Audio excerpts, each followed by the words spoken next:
Welcome to Legitimate Matters. This is your host, William Paris. I'm very excited to have my guest on the show today. And before we get started, I'd like to read a piece from his book. And it reads as follows. The industry is a machine that can drive you to exhaustion and ill health if you aren't spiritually and mentally grounded. And should you fold under the pressure, you have no one to blame but yourself, for it was you who allowed yourself to become enamored with the glitz, the glamour, jet-set lifestyle, and allure of paparazzi, photographing your every move and all the other trappings that come along with being a celebrity. It's your conscious choice to throw yourself in that world of many illusions. If you keep yourself rooted and detached from the hypnotic spell that Hollywood cast, then you are a force to be reckoned with. I'd like to welcome my guest, Roman Castle. Roman, welcome to the show. Thanks for having me, William. Well, first of all, I'm very excited to meet you. I read your book, as I told you, in 2 days. Wow. And the book, by the way, is entitled On My Way to Hollywood. And you talk about your journey to Hollywood and your pursuit of a career as a successful professional actor. But boy, was that journey more than what you anticipated. It most definitely was. It was, I would say, surprises at every turn, very draining physically, Very draining. mentally. Mentally. So you have to be strong. You have to be strong. You have to be focused. Okay. And you have to be prepared. Prepared. Well, speaking of being prepared, you had a certain type of upbringing. Tell us about that. My upbringing, there were 6 of us, 2 boys, 4 girls. And my parents, they were very strict. Okay. And when I say they were strict, they weren't abusive or anything of that nature. We had a great upbringing, but it was we had a sheltered life. Was it a Christian environment? Christian environment, church a few times a week. A few times a week, okay. Sundays in the morning and then in the evening, so we were always in church. So that was your world. That was our world. We had those church clothes ready. Okay. Okay, well, been there. I was raised the same way, but mine, I went to church. It was more voluntary. I wanted to do that. Oh, you had a choice. Yeah, I did have a choice, but I loved it. But when did you first realize that you wanted to pursue acting as a career? Well, when I was about 7, I remember seeing this Underoos commercial, and they had a group of kids, jumping around in their underwear. Okay. Superman, Batman, and the Hulk, and I saw this little black kid with an afro. Okay. Who resembled. I saw You myself. saw yourself. Okay. And I said, "Gosh, Interesting. if he can do it, I can do it too." You can do it too. Yeah, I can do that. All right. And then at some particular point, you pursued this, you made that decision, and if we fast forward, years later, you had your first break. So what was that part? I read in your book where you put in quotations, "I got the part." I got the part, and I could feel your excitement. So tell me, what was that part that really just made you feel like you were on your way? Well, okay, now that part you're referring to is the part of being in a professional working environment on, as far as the Screen Actors Guild, the union. Okay. Now, prior to that, I had worked non-union jobs. I see. And I had starring roles in that form. Okay. But when I really got my big break with the union, that was with 20th Century Fox. Wow. The martial art film Only the Strong. Only the Strong. And when I got that call from the director, I was speechless. Really? I thought that I was like, maybe he made a mistake. Are you sure you called me the right person? But it was That was your break. Yeah, it was my break. Yeah. So how did you? So you were excited and you shared it with your Super family, excited. and Yes. everyone was excited for you. Yes, I couldn't wait to you hang up from the director and call my family and give them the news because I was just I was just ecstatic. Now they were filming in Miami at the time. So was that before you went to Hollywood? Yeah, see, they did the original casting. Okay. That was done in L.A. Oh, I see. But something transpired where they had to recast I see. Okay. my role, the role of Shay. Okay. And that's when I was contacted by my agent, and she's like, hey, here's a part, try it out. And during that time, you took some classes, and which was part of the role. I looked at the film, and you were doing martial arts.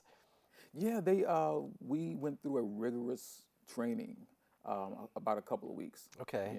We had a choreographer Wow. and a trainer on hand Okay. to kind of get us, Prepared. Okay. You know. Now, there's a story in the book that is very interesting, and this kind of leads up to some of the other moments or experiences that you shared in the book when I said, really? And that was when you went into a home and you had to rush into the home, and there was something going on with a fire. And if you could just tell us very quickly, what was that about? You didn't think it was a real fire.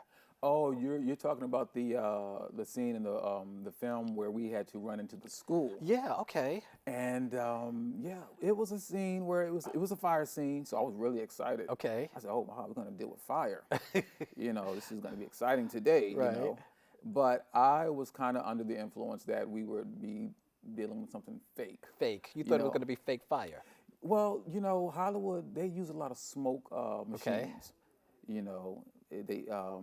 They'll get the smoke machine started and they'll start fanning it. So I figured when I saw the smoke, it was a smoke machine. Okay. So fire was the last thing on my mind, like a real fire. But you anyway. ended up with oxygen, right?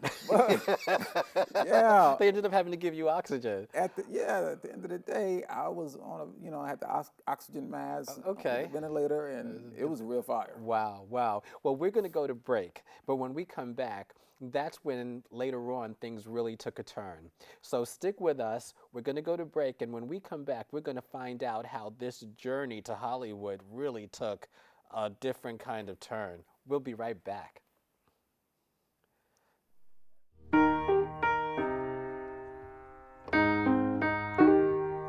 I can't change, even if I tried, even if I wanted to.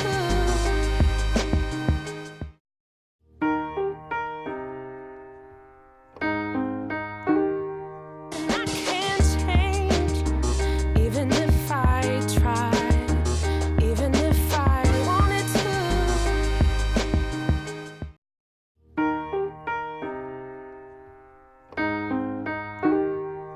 I can't change, even if I tried, even if I wanted to. This year, patriotism shouldn't just be about pride of country. It should be about love. Remember that to love America is to love all Americans, because love has no labels.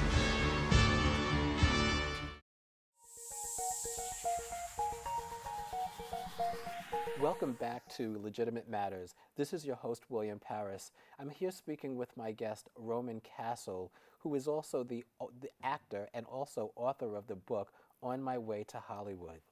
So, Roman, we were talking about your pursuit to achieve a successful career as an actor. And we talked about some funny things that happened. But at some particular point, your career began to take a different type of a turn. You had certain type of revelations that were kind of foreign to you that really began to make you feel uncomfortable. Can you tell us about that? Well, eventually, I mean, throughout my pursuit of the business and trying to get the gigs, and it just seemed like I was hitting a dead wall, a Okay. brick wall at certain intervals, and I had to, take a moment to think, like, why is this happening? What am I Okay. not doing? Am Okay. I not preparing? What is going on here? And I mean, it basically came to my, I mean, I just basically realized that I wasn't playing a game. You weren't playing a game. I wasn't playing the game. You weren't playing the game. Okay. And what game is that? Well, I had somebody tell me that I should get off my high horse, Oh, wow. Okay. and I didn't even know I was on one. Okay. And when he said that, it was the high horse, as in you do what you have to do to get Oh, ahead, really? to get those roles. Do what you have to do. If you got to go into that casting room and showing some skin or whatever, do what you got to do. Wear some shorts. And I'm like, what? Well, you mentioned in your book, and you said in one particular chapter that that same-sex relations were common or are common in Hollywood, and that it was expected, or the way you mentioned it in the book, that if you want to get into that inner circle and really rise up within the industry and be on that, what we call that A-list, that that was part of the game. Yeah, because I quickly realized it was like a meat factory. It was, Meat factory. I mean, it was all about skin. At the end of the day, you would encounter photographers trying to, get you to disrobe, take this picture, take that picture. It's a it's a subtle seduction Okay, a subtle seduction. process that would just get you comfortable to, it's little steps, do this, do that, and before you know it, you're here. Well, did you think that these steps and the subtleness was just a particular style, or honestly, there are some people that might look at this show and say, well, didn't you know what was going on, or were you naive, or were you playing naive, or because in the world these things happen not just in Hollywood, but they happen in other industries as well. But I would imagine that had something to do with your upbringing. So you really weren't exposed to these things. Not at all. I mean, I had heard of the casting couch for women, Oh, I see. but Okay. in regards to men, foreign. I mean, Right. I didn't expect that to come my way. Okay. I could understand for a female, but not for a male.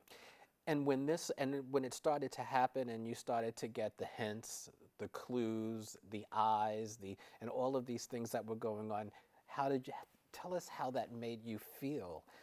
I grew resentful. Okay. Because I said, you know what? I'm talented. Look Right. at my talent.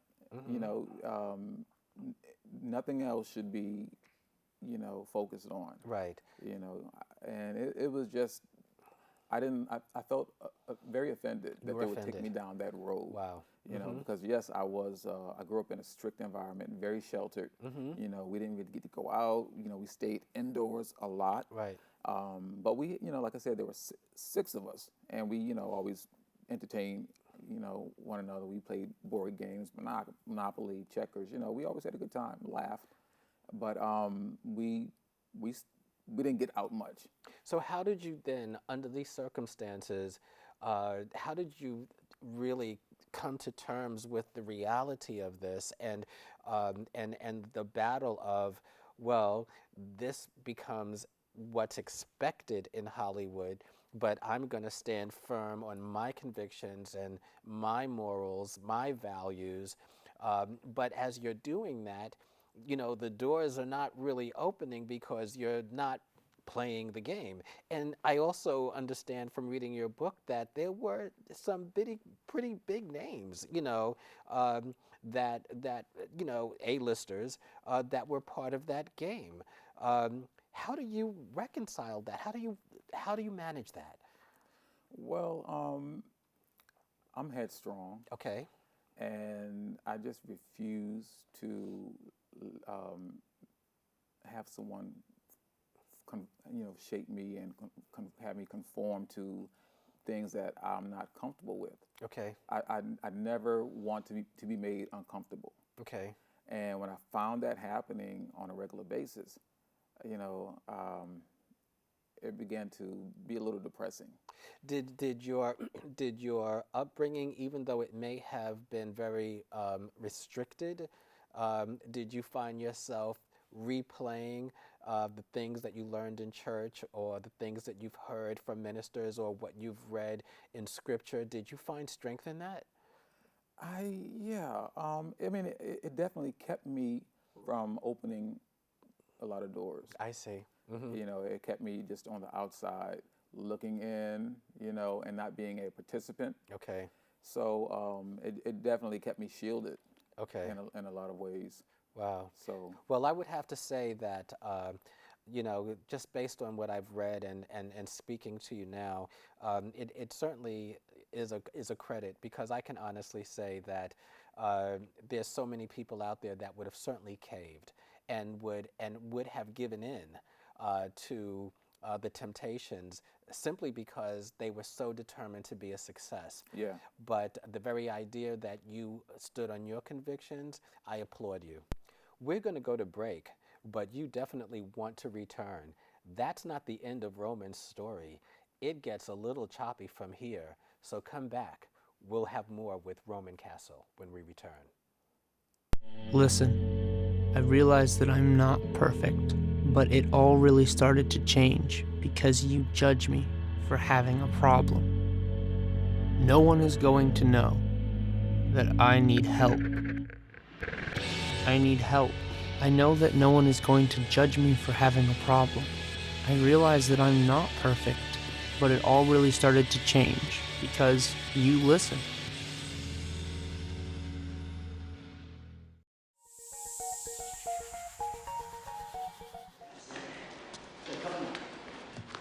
Hey, Mr. Kerrigan, check this out. All right, Kishada, Shapa. Do it slow one time. Kishada, and light and slow first one, and bam. Good, all right. And this time hard. Let's do it. Don't wuss out on me now. All right, let's do it hard. Kishada, yeah. Bam.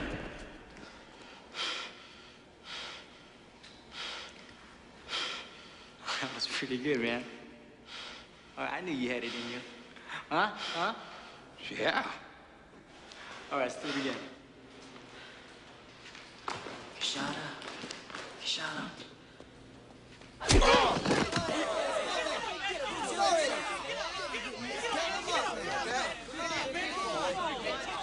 Come on, teach them a lesson, man. Get up, right, Shake. Get up! You weak, man! Get up! Get up! Get up! Come on. Let's go. Come on, get up. What's wrong with you, bro? Get up! Let's go, Eddie. Come on, man.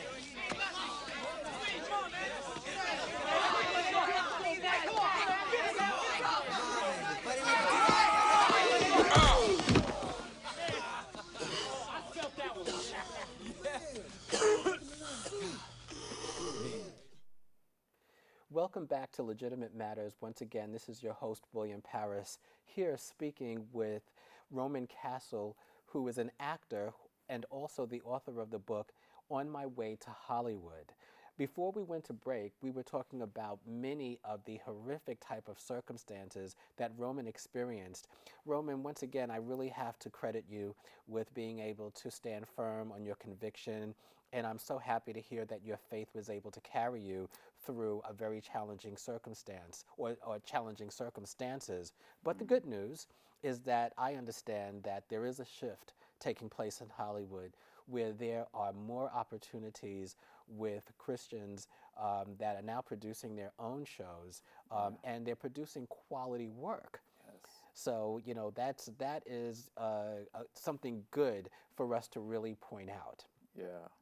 So, definitely. so when was it, and what was that tipping point that made you decide that, okay, enough of the craziness, I'm going to go back to the East Coast and get a little rest from the madness?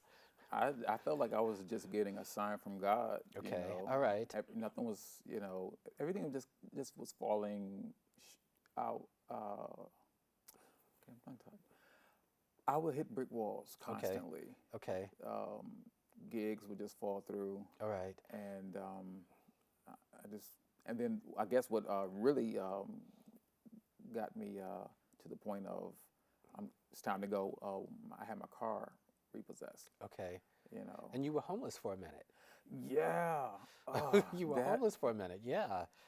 never thought that would happen. Wow. Never thought. It's funny because when you're, when you're comfortable Right? and you're riding along and you see people on the street, you feel, you have Yeah. empathy and you wonder like, how do they do it? Man, I hate to be that person on the street. And never could imagine. And never could imagine that it would happen to me. And then one day you find yourself in that situation. And from what I read in the book, it happened because you had a place to live, but someone who kind of betrayed you, all right, betrayed you, and they had ulterior motives for allowing you to take space in their residence, but their interest was in you physically. Yeah, again, I hit that. Once again. Here Once we go again again. with that dance. And when they realized they couldn't have their way, they put you out. Yeah, and I was like shocked. Shocked, Because yeah. here I was dealing with this Christian. Wow. And he had built himself up. That he was Mm-hmm. this Christian, and he was a man of faith, and and I believed him. Wow. I said, okay, I need to be surrounded by this type of environment. You thought that was safe. I did. Yeah. But I was greatly mistaken. You were mistaken. Yes. And then you finally decide to head back to the East Coast. But you have something in your book which I was completely immersed in, and that was when you and Robin, okay, and that was Robin's Whitney Houston's best friend, Robin, and that's part of your bonus chapter in the book. Tell us quickly about that. Well, I felt like I owed Whitney this. Okay. I had to leave something for her legacy. Okay. Because there's so many people just, focusing on the negative. Okay. Whitney had a heart of gold. She was a beautiful person. And the moment, she met me, she treated me like family. And it was like an instant connection. Wow. you Wow. know. Wow. Even with little Christina, she would follow me around, like my shadow. And you were in her mansion. You were in her home. Yeah, Wow, it's amazing. Yeah, I became Whitney's friend Wow. through great. Robin. Wow. And it was like a family Wow. type of environment. Fantastic, fantastic. Well, as I said, I was reading your book. I read it in 2 days, and when I got to the bonus chapter, I felt like I was in Whitney's home, the way you described, the things that happened and how she welcomed you into her space and made you feel like family. That was really quite amazing. And now you're working on another book. What is that? Yes, this book is titled The Evil Behind the Doors. The Evil Behind the Doors. And this book is going to be even more riveting than On My Way to Hollywood. Really? Yeah, because just to even touch on it, it's deep. It's hard to get into, huh? Oh yeah. Well, this book, on My Way to Hollywood was deep enough, so I can't even imagine a book to follow that, and to go even deeper, because I was completely into your book. Well, that next book is gonna be even deeper. Okay. Because, like I said, I didn't see it coming, but it came and it, uprooted me. Really? Well. It turned my world upside down. Wow. Well, I can tell you one thing. When that book comes out, I'll be your first sale.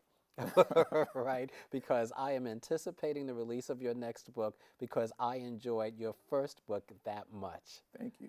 Now, I'd like you to just take a moment and just look into the camera, because there are so many people who have aspirations and dreams to be an actor, and other things too. It doesn't necessarily have to be an actor, but something that you're passionate about and something that you dream of. I am a strong believer that if you believe in something enough, that you really can achieve it, but you are the person that can tell that story.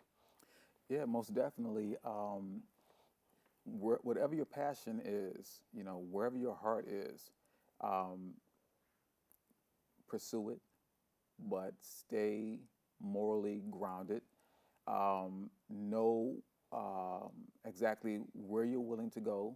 Know what you will and won't do. Just kind of have yourself mentally prepared, and prepared to not change yourself. Never let anyone alter who you are, because it's a subtle process. And when you see that, it's subtle how they do it. They it's little baby steps, but before you know it, they will definitely take you to an area of No return. no return. But just stay grounded and stay convicted. Roman, it has been such a pleasure meeting you. Once again, I enjoyed reading your book. Thank you for being on Legitimate Matters. Thanks for having me. And for all of you, please stand firm on your conviction, hold on to your faith, and never, ever be willing to compromise yourself for something that you are trying to pursue. You can have it and still do it in the right way. This is your host, William Paris, with Legitimate Matters. As always, thank you for watching.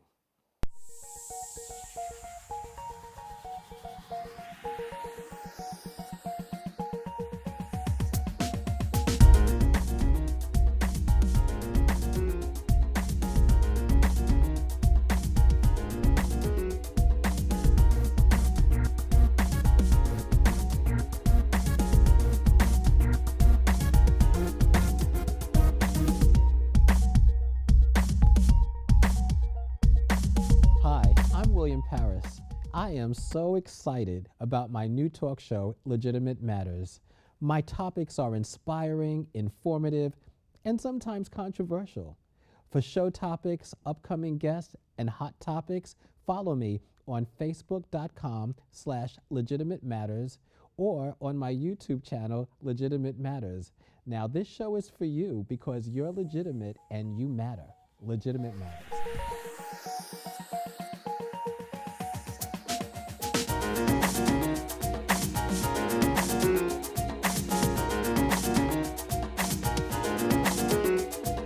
Thank you for watching Legitimate Matters. This is your host, William Paris. I want to thank my guest, actor and author Roman Castle, for being a guest on my show this week. My guest next week is Jackie Wayans, TV and radio host, and also the author of Don't Give Up and Win, A Survivor's Guide to Renewed Virginity. I know you want to tune in for that.